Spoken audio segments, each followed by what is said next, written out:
back with another chapter of Expected and Unexpected by Arcade Vulpix. This may be some help from current facts, because it's mentioned in the author note. So, if you want to follow along, which I really do highly recommend you do, chapter link will be in the description below, as always. Let's get started. Chapter 78 Damage Report. Of course, now when they headed back, the door opened like it had never been locked in the first place. The bots were anxiously waiting on the other side, except the puppet, who was trying to appear disinterested further down the hall. "Last!" Foxy yelled, ignoring the oil mostly covering Ruby as he jumped forward to check her over the moment they exited the attraction. Everyone seemed relieved, including the toy belt Lena. Toby would be the last to admit it, but he relaxed just a little at seeing the night guard wasn't hurt. Jeannie waved Teddy's worried questions off and covered her stomach with her arm again, worried that someone was going to get a little excited about hugging her. She still didn't see Goldie. Ruby had pulled herself together again and calmly told the boss that she was fine. "I've just got a little over enthusiastic today," she shrugged. Foxy and Bonnie saw through the fake smile below and surprisingly looked to Jeannie for answers. She hesitated. It looked like they would see the damage later, and really needed her to be truthful. "I doubt Springtrap will be wanting a physical body anytime soon." Many bots flinched, just imagining what Ruby could do when she was especially mad, and the team hit her own flinch. Foxy and Bonnie just moved from her side though. None of them blamed her. Most of them had wanted to have a shot at doing the same that night.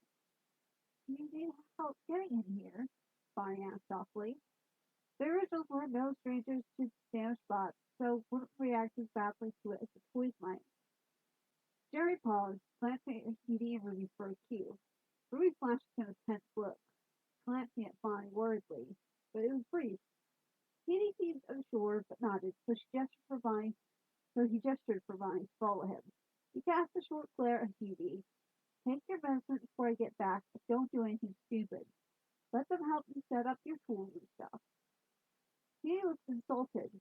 "The pain meds messed with my head, and the antibiotics make me nauseous." Hedwig Lemma Fitzgerald. "God, fine." Ruby snickered at the exchange, which brought a smile to a few faces. The quiet, anxious Ruby, even if she was good at hiding her feelings, made them all anxious.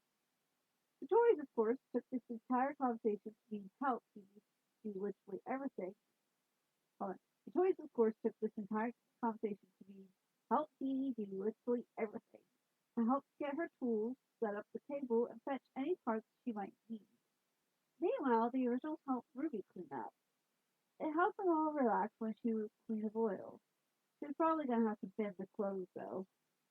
Kitty, on her part, completely forgot the bit of oil on the clothes the hospital gave her. It's a common occurrence for her, and not as shocking to the toys with how little there was. Plus, she wasn't about to complain. At least the hospital didn't leave her with only her blood-soaked pants in the room. The shirt was long gone, probably in some evidence locker after the doctors cut it off before her surgery. She still wanted Jerry's t-shirt and a pair of nurse scrub pants the doctor left her. Ruby settled on one of the tables nearby and waited impatiently for Jeremy and Bonnie to arrive with spring.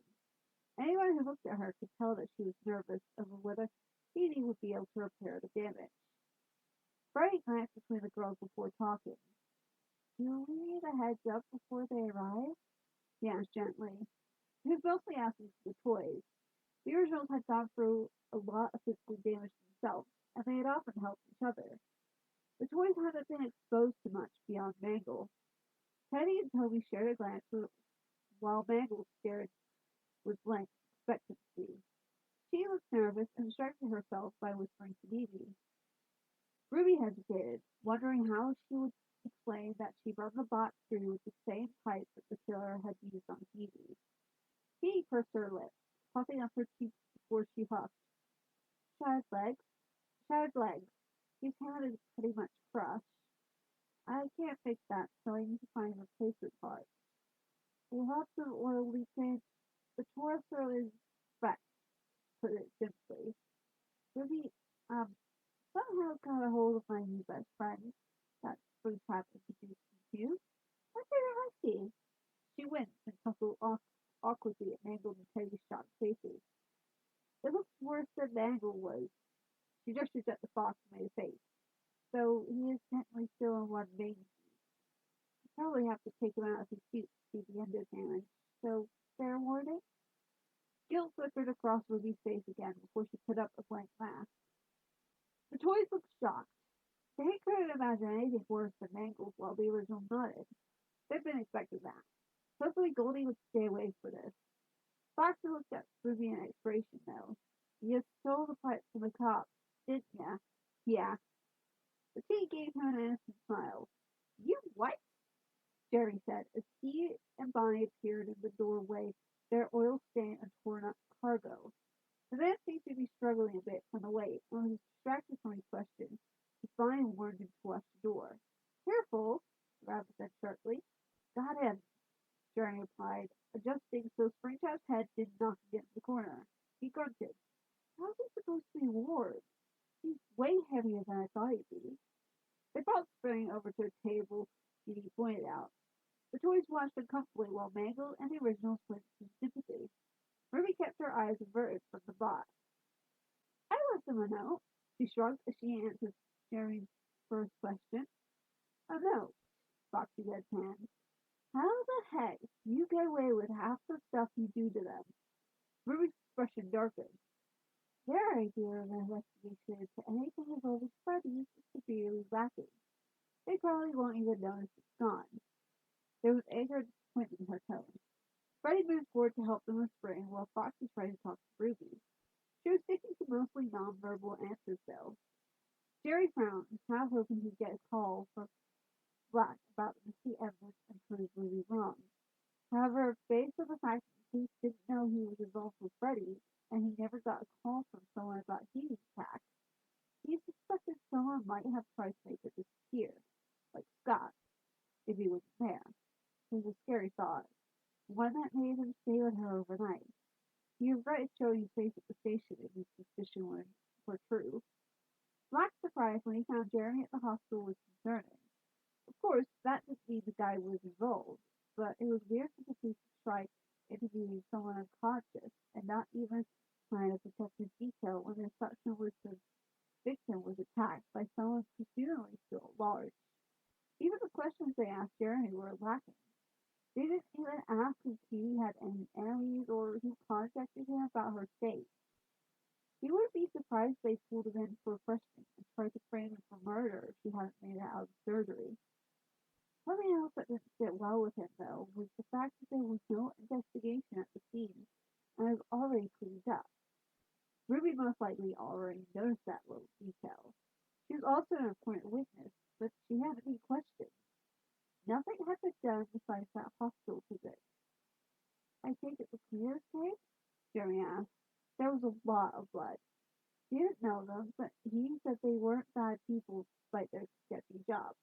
Didn't that didn't excuse illegally covering up a crime unless they were being coerced. He bet they were so used to Ruby's relatively innocent methods that they got a nasty shock that morning. Unless they were coming early. In that case, he wondered if they dreaded finding one of the girl's bodies. Yeah, with that police guy, Toby answered with a interested shrug. She was focused on unpacking his tools so she could reach all of them easily. Ruby looked at him sharply, green eyes narrowed in suspicion. The other boss didn't seem to think that there was anything weird about the police being there while the evidence was covered up. The tea looked troubled while Freddie and Bonnie carefully moved Spring onto the table. Harry swallowed. Letting Ruby in on his investigation was the last thing he needed.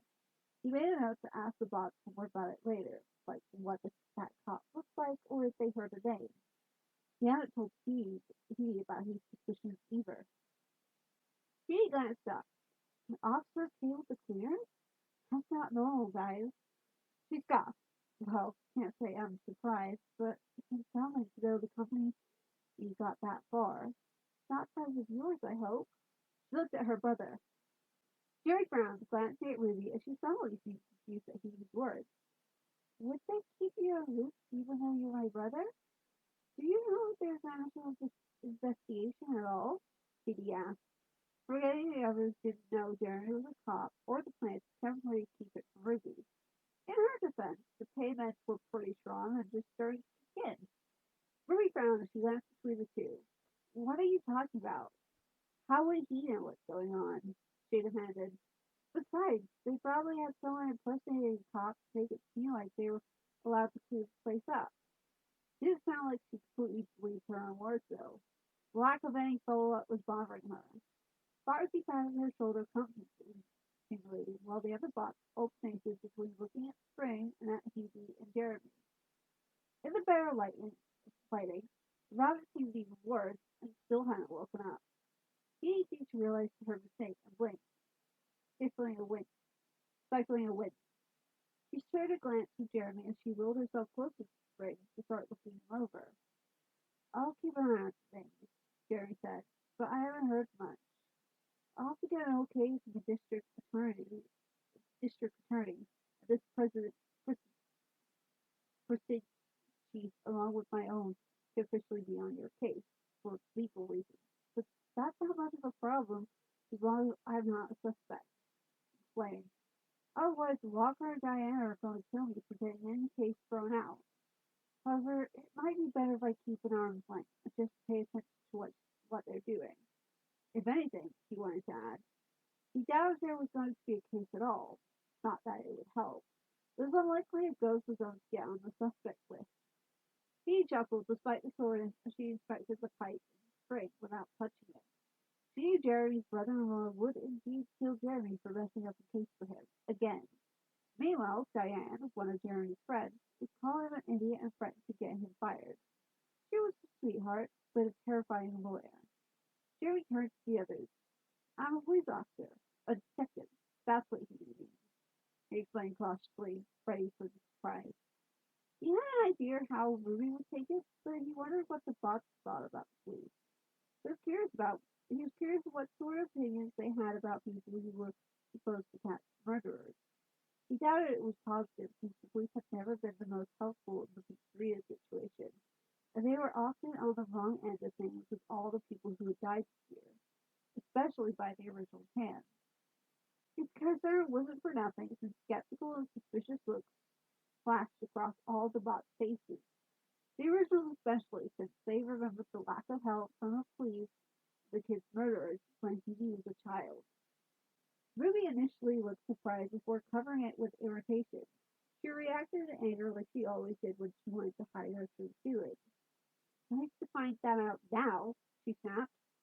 Suddenly the shirt Hebe was wearing made sense. Hebe ignored the conversation while she focused on Spring. The pipe had clearly caused a lot of damage. It was a little surprising how far that the tea managed to jam it into him. Then again, the bot hadn't been in the best shape. Even without taking it out, Edie could hear something sparking. Maybe she should get a full list of what Ruby did before starting. Ruby, I don't want to make you feel bad about it. What exactly did you do? Just so I know, Edie asked gently, reaching for a notepad and pen, which she pushed closer to her while staying arm's length away from Spring, as if the chicken expected to jump up. I need details, like everything you need on it, or how Spring tried to defend himself, smells, shocking sounds. I won't order the things happen. Ruby grunted, distracted from her irritation. She glanced at the box before gesturing for their notepad and pen. She wasn't willing to say it out loud. She wrote for a good few minutes before handing it back silently. The taser would explain the sparking she was hearing. She'd written everything in detail. She definitely hadn't gone easy on Michael, that he used on his leg and wrist. Taser held on him just a little too long for immediate comfort. The teen had used a higher voltage than usual. Not enough to cause, not enough to really be a danger to the bot, but enough to cause extra damage. Then the pipe. Kitty hummed, careful about her facial expressions. She read for a minute, making notes next to Ruby's writing before settling the notepad face down next to her and reached for a pair of gloves in her bag. She climbed up on the table next to Spring to get a better view, Jeremy and Teddy's very vocal complaint. Petey, the stitches, her brother said. Leave me alone. Petey snapped to hide the pain that stupid move caused. That's fine. She peered into the cavity of Spring's chest and frowned in confusion. She took out a little red plastic box with two wires coming out, a voltage meter, and checked if there was electricity in the pipe before she took it in both hands. Oddly not bothered by the weapon. Her hands didn't even shake. She tugged, but it was stuck. Nothing creaked loudly, so she took it as a good sign. Weird, she muttered. She reached up to brush her fingers at the latches around the neck, but didn't like split them open. Just checked that they were there. Angle, are you ready for your laptop? As Angle did so, everyone looked to Edie for answers. Okay, so the physical damage is bothersome in 1 degree, as in painful if he wakes up, and it will take a while to fix. But all the mechanical stuff should be fixable. It's the computer system I'm most concerned with. If that stands too much or the code is corrupted, there's nothing we can do to get his code back. Well, what does that mean? Jeremy asked quickly before anyone reacted badly. Imagine printing a document on a piece of paper. If you printed other stuff on that same paper over and over again, then the original image gets covered in ink and you can't read it no matter what you do. I don't know how possession works, but it's possible Springtrap produce consciousness over Spring so many times that his code can't be read anymore. That's corruption. She saw Ruby's face and spoke quickly. But it's just possible he wouldn't wake up because of the physical damage, and his programming is protecting him from getting more hurt. So, theoretically, if I fix enough and his hard drive is okay, then those safeguards should decide it's safe enough to turn on. The toys just accepted her word, having learned that he knew what she was talking about. The originals were thinking about how they always felt after possession, like they were strangers in their own bodies, and wondered if that was what she was talking about. Ruby looked like she wanted to say something, but present company was stopping her. Eventually, she snatched the notepad up again and wrote down how Michael goes about keeping Spring around before pushing it down when the original Sasha Fright was around. She finally handed the pad back, but those who knew her well could see the signs of her being very worried. Do you need help with the pipe? She asked out loud. He knows what Ruby wrote, and a flash of sadness and anger was in her eyes. Let's leave it for now, she said. This is stuck on something. I'll probably have to cut this suit to see if there's any circuitry or wires pulling it out. See if there's any circuitry or wires pulling it out with damage. I need to find the hard drive first. She trailed off and stared at everyone awkwardly. It's freaky, but could you get the head off? She couldn't pull it off from where she was seated. She pointed. I think there are pinlashes on the neck. The teen grimaced while most of the box was filled. And as you were not arguing so, she told the toys, speaker, and flying to the room. She knew that out of the group, only Foxy, Freddy, Puppet, and Daniel could handle speed now. She could Bonnie left as quickly as possible, not keen to watch. When Toby tried to argue, he got treated to one of Ruby's best oldest sister glares, and the toys left easily after them, wondering why they weren't arguing anymore. Taking a deep breath, she moved around to Spring's head and found the latches she was talking about. A couple tugs later, she frowned. Stuck on something. Naturally, Ruby's solution was to pull harder. Before he could tell her how bad of an idea that was, they heard a crack, and the key fell on the floor, holding the head. All the bots present felt ill, glad that the others were gone. Ha! Got it! Ruby suddenly cut off and fell dramatically. What? Foxy asked in concern, and stepped forward just as Ruby let out a shriek and threw the head at Hebe. What the heck? That's sick! She was frantically waving her hands on her pants and looking rather green. Hebe caught the head on instinct, trying not really appreciating her attempted murder's former face flying at her, but she still caught it. She frowned in confusion until a flash of purple brown caught her eye, and she accidentally touched something resembling dry, wrinkled leather. Her scream echoed boobies, and she half dropped the half fruit away from herself in frantic disgust. The head landed on the floor, probably a little harder than it was safe, and Jerry watched in bewilderment as the animatronic's head pulled to a stop. Then something slipped out of the opening for the neck. He tilted his head for a moment before he understood what he was looking at and promptly swore in a way that would have debauched escorting them out if they had customers. An eyeless, rotten, shriveled grin made of exposed skeletal teeth stared back at him, frozen in horrified, tortured terror. Oh dear. Yikes, that's not a pleasant way to end the chapter, but I hope you enjoyed the rest of the chapter. I feel like what would have been funny is if it was just like freaking me just throwing the heads back at forcing each other. You know, like it's Frozen with Olaf at what Anna and Kristoff did with Olaf's head. That might have been funny, but ooh, that was not funny.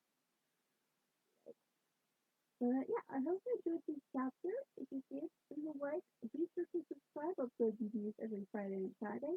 And go leave a review. I don't want any comments.